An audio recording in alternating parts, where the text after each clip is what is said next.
this effort to provide input about the potential design and routing and other concerns associated with this proposed boardwalk trail at Lady Bird Lake. The City of Austin has been developing this plan that would close a critical gap in the existing hike and bike trail around Lady Bird Lake. It runs from the current lakeshore end of the trail, which is in the eastern end of the Austin American Stadium parking lot. The link would then proceed to where the trail once again enters city park property at Lakeshore Park, significantly east of I-35. This stretches about 7,000 linear feet. And what you see here is the very rough outline of where that's located and where some primary connections would be made to a trail, the boardwalk trail on the edge of Lady Bird Lake. This is a piece of the original vision that Lady Bird herself and other civic leaders developed 40 some odd years ago to enhance our enjoyment of the lake. Last year, with the leadership of the Trail Foundation, the Riverside Boardwalk Investment Study was completed, which provided a starting point, a schematic study, if you will, for this project. And we're moving on from that point.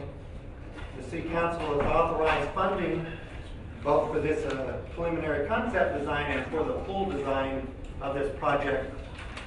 The city has engaged Jacobs, Carter Burgess, the team that you see about here, which Andy, who just stepped out in the hallway, leads. All those folks that are wearing these tags are mostly with Jacobs, or their sub-consultants. Robert Brennis over here is with PARD. He's my counterpart, my project manager.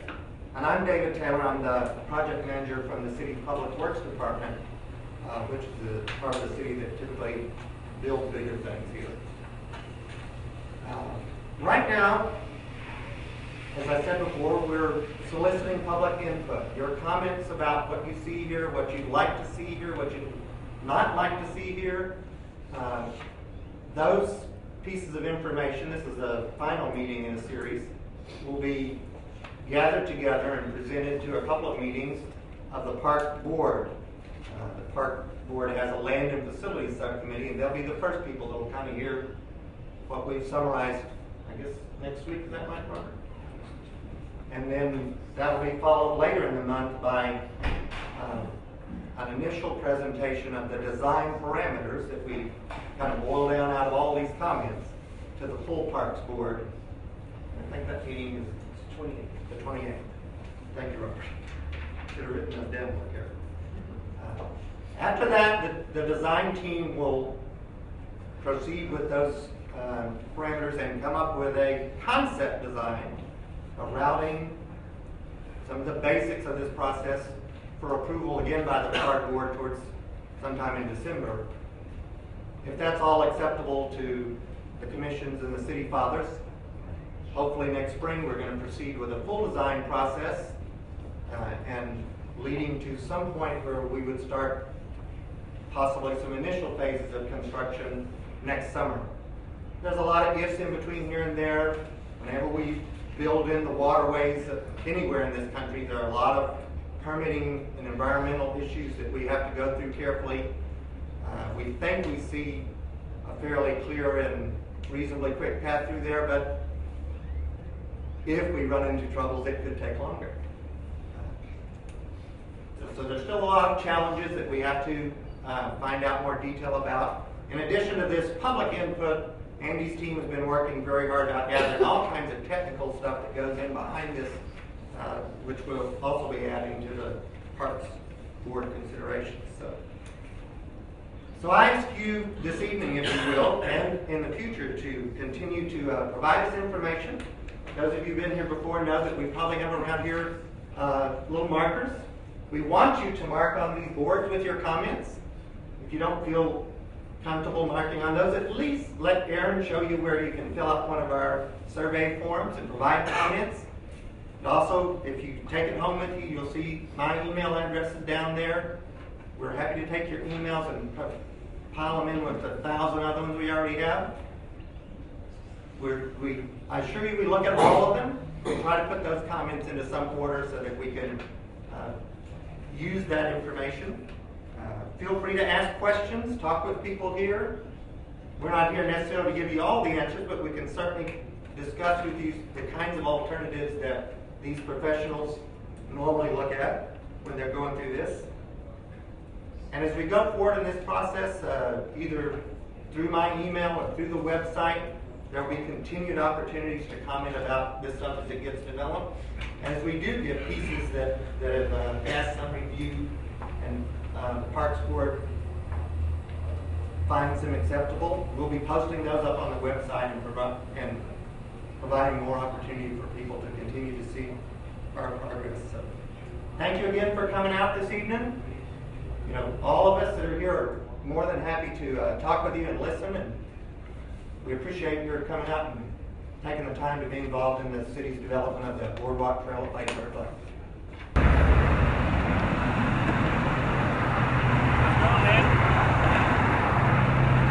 Get some good shots? Yeah. Are ya? Will had a good point too, is that if that bridge were to get done, the view underneath this through the dam would be a beautiful view. And almost have a, like you said, call it the Lady Bird Scenic Bridge. Kind of make, you might even be able to have, from that site there, from that viewpoint, once that power plant is gone and turned into the park as well, just that bridge from there to there, the view that you'd have out here and the view you'd have underneath the bridge, going that way,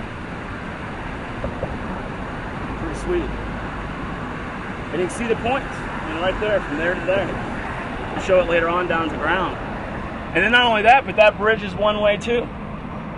That bridge over there needs to be fixed as well as this one, as you're seeing now as people kind of come across.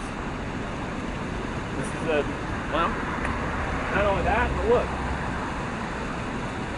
Have you filmed this yet?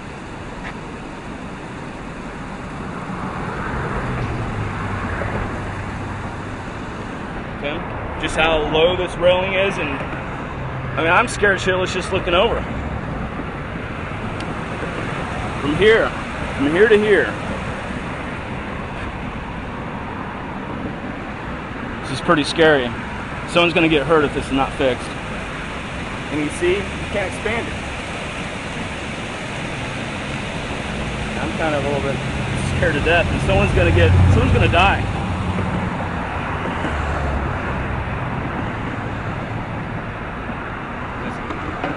What, maybe, I don't know, 3 feet? You can't expand the bridge, see?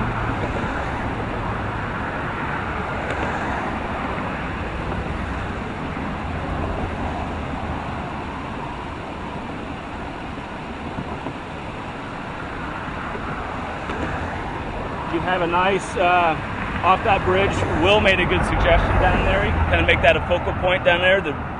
We'll see down there later. It's a great, nice spot for a park. You can put a kayak dock on the other side, so people can kayak basically from Mopac all the way down here. Have a nice place to kind of stop, turn around. You can make that hole on the other side as pillars. You can see you can't expand this thing.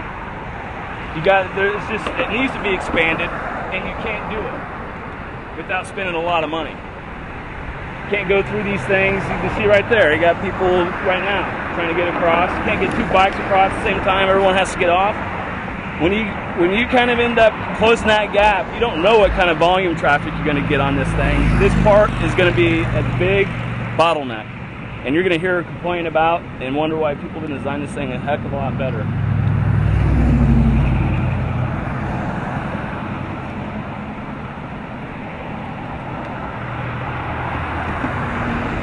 Go ahead.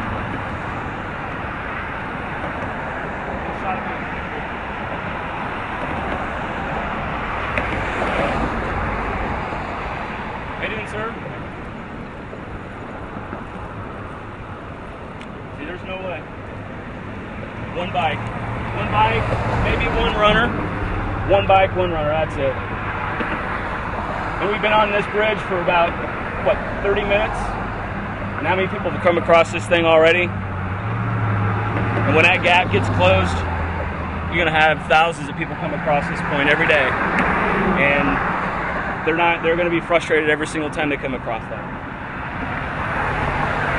So this needs to be addressed, and our biggest solution is right there. You can see it. Right there where that bike is. Right there, that point to